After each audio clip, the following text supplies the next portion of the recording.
So I was perusing around on Craigslist, and there it is. What I've been looking for, a little electric buggy. This is a Toro workman. Says it has bad batteries, but he wants $1,350, and it's about 2 hours away.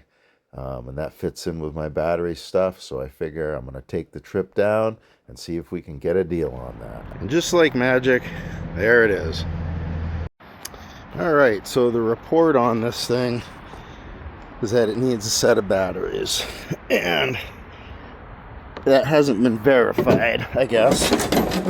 I bought it assuming that was true, but there they are. I'm gonna try to put a charge on them directly, and then I'll measure voltages on all the batteries if it takes a charge. All right, so across the entire bank it says there is 1.7 volts.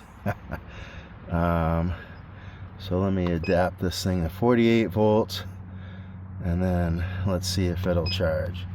All right, I don't know if you can see in there, but the batteries look a tad dry.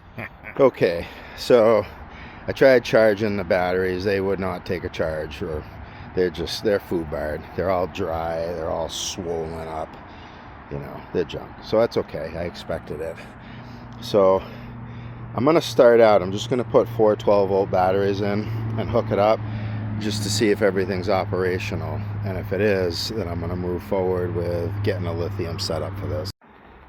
All right, so after a little bit of tear down and inspection and trying to figure out what was going on with this, because I put batteries to it, it wouldn't operate, so I took the hood off, looked around at all the wiring, and I discovered, I believe it's order of operations. This goes to the switch on the back of the pedal, that one that you see lifting there, and I think it lifts too soon, so I gotta, or too late. I think the potentiometer starts to roll before that switch connects, so I gotta change the height of that to get it to release that switch sooner, and I think we'll be good. But yeah, a little bit of playing around. Okay, so this little micro switch is the problem. When you release the pedal, when you step on the pedal, that's supposed to make up contacts, and they don't make up, probably because this boot was ripped and water got inside and it's corroded. So a new switch and we should be in business. So I'm gonna wait to put the hood on because it's easier to access that switch, but I just wanted to show you in the meantime. I can't wait. So there's the switch. I got some jumpers on it. So the order is, you got to turn it on first. You can't connect it until you turn the Toro on, but once you turn it on, hold on, I can connect these, and then it works.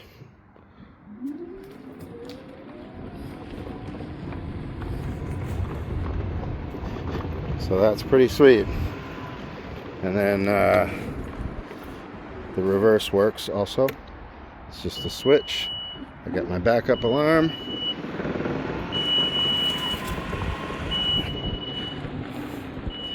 And that's it. So pretty happy about that. We got a working unit. Just got to finish getting that new switch in there, and we're good to go. Nice. All right, so the switch came in the mail, and then one of these screws, it's a 1024, I had to cut off, and they're Phillips, and that one's kind of not great anymore. So I just got stainless hex for 75 cents a screw down at the hardware store. I tested to get the right thread. So now we're ready for installation. All right, so we got it back together with a new switch. I'll probably look into some seats for this bad Larry. The temporary batteries, I got them ratchet strapped down because they're a different size, and you know, they're 12 volt instead of these 6 volt. There's only 4, so I don't have nearly the capacity, but for the time being that'll be fine, because I believe we're going to be converting this to lithium. And like I said, put some new seats in it, and I think long term, I want to have a 20 amp outlet to be able to run heavy duty chargers. So there'll be extra room in the battery rack with the lithium. So the plan is to put an inverter in there so that I can run 120 and run chargers. So when I go out to cut wood with this thing, I'll have plenty of battery for the saw and plenty of power for this thing. So pretty happy so far with it. Not with the seats, but it's just it's quiet and it just works. Yahoo!